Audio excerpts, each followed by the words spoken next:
It's 2:47 a.m., and the apartment is dead still, the kind of quiet that presses in from every corner. He lies on his back, eyes fixed on the faint crack in the ceiling he's memorized over too many nights like this. The fan turns slowly above him, pushing the same stale air around, and in that hush, the memories slide in without warning. That moment he snapped at his brother 2 Thanksgivings ago, the words cutting deeper than he meant. The project he poured everything into, only to watch it collapse and take his confidence with it. The woman he loved walked away, her last look still burning behind his eyes. Why now? Why does the night always drag these ghosts out of hiding when everyone else is asleep? And his mind decides it is time to settle old scores he never asked for? His name is Alex, and if you saw him in the daylight, you'd never guess. He's the guy who shows up early, cracks a joke to lighten the room, helps carry the groceries for the neighbor without being asked. He keeps the surface steady, the smile easy. But when the lights go out and the world fades, he's just like you, unfiltered, coming undone. He turns onto his side, pulling the pillow over his head as if that could block it out. But the reel keeps rolling. Why did not just walk away? He mutters into the fabric. The argument plays again, voices rising, doors slamming, the silence afterward heavier than any shout. It's not only the moment itself, it's the endless branches of regret. What if he'd listened instead of reacting? What if he'd been the bigger man? The questions circle like smoke he can't wave away, tightening around his chest until his pulse matches the rhythm of the memory. Alex can still feel the first time it hit him this hard, back when his dad died suddenly. By day he was the rock handling paperwork, making calls, holding his mom together while she shattered. People told him he was strong and he believed them because he had to. But alone in the dark, grief ambushed him. He'd see his father's hands on the wheel of the old truck, hear the way he'd clear his throat before telling a story, then the hospital bed, the monitors slowing to nothing. Why does the mind wait until night to do this? It's like a watchman who never clocks out, pacing the perimeter of his thoughts, shining a light on every bruise. In the quiet, when the phone stops buzzing and the street's empty, his brain turns detective, digging up evidence of every failure. These aren't random flashes. They're the ones soaked in feeling, the ones that left marks because they cut deep. His mind replays them, not to torment, but in its own clumsy way to keep him safe. Remember this pain, it whispers. Don't walk into it again. Yet each replay feels like salt ground into the wound. He throws off the covers and sits on the edge of the bed, elbows on his knees, head in his hands. The clock's red numbers stare back indifferent.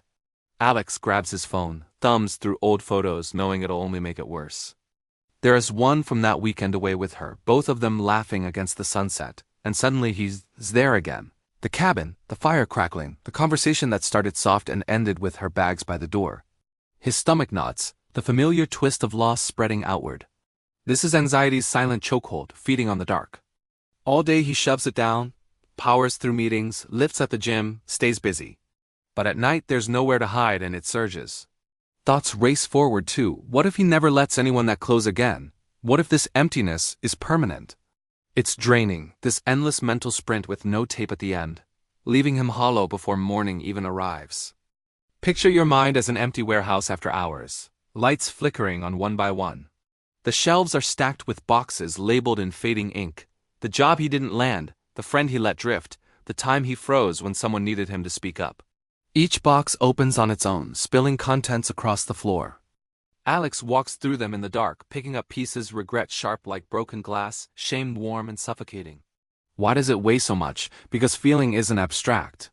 It's chemistry, cortisol flooding in as if the danger is here now. His body believes it, shoulders tight, jaw clenched, breath caught in his throat. It's wiring from a time when threats had teeth and claws, misfiring on echoes. At night, when the prefrontal cortex quiets down to rest, older parts take the wheel scanning, alerting, amplifying. Sleep hormones rise, but rest stays out of reach while the mind chews on unresolved hurt, turning it over and over, searching for an angle it hasn't tried. He stands bare feet on cool hardwood, and walks to the living room. Moonlight cuts through the blinds in silver bars across the floor. Alex opens the fridge, lets the light spill out, grabs a bottle of water, and drinks half of it standing there. He stares at the city through the window streetlights glowing, a lone taxi drifting by, and wonders about the driver. Does he carry his own weight at night? Probably. The coworker who barks orders, masking exhaustion. The buddy who went quiet after his divorce. Alex's rumination isn't special. It's shared, just hidden better in daylight. The pressure builds from everywhere: comparisons online, expectations at work, the quiet fear of not measuring up. Why can't I let it go? He asks the empty room.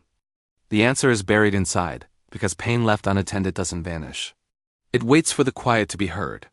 He leans against the counter, eyes closed, breathing slow.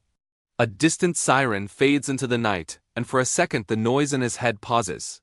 He remembers his grandfather once saying, "Darkness makes everything louder, son, but morning evens the score."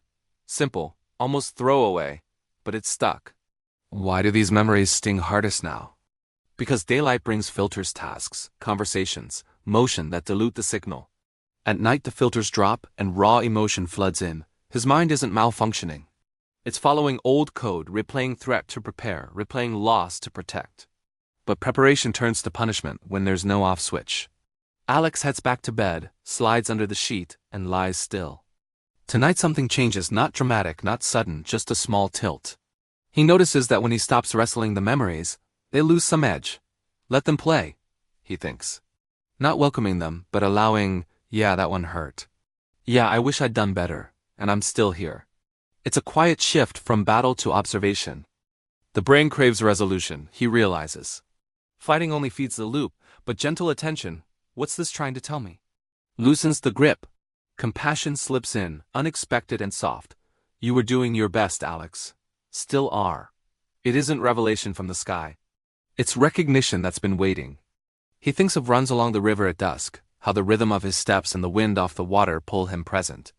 Little anchors like that, writing a line or two before sleep about something that went right, or just naming the feeling out loud. This is regret, not fact. Power drains from it when it's labeled. Perspective grows slowly. He recalls a podcast he heard months ago, a guy talking about carrying scars instead of open wounds. Alex feels the faintest stir of steadiness. Not triumph, but truce.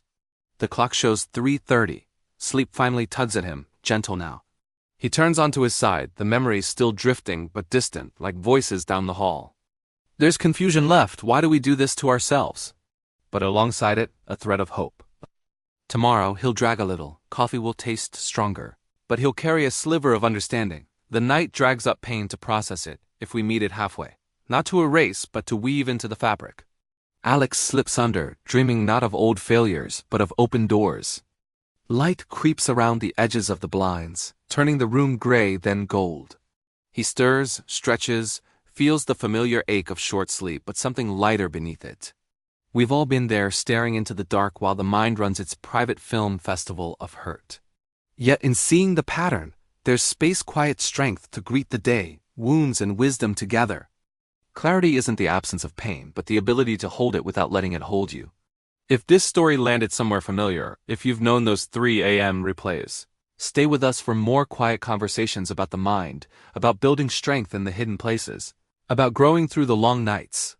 Subscribe and we'll keep walking this path together.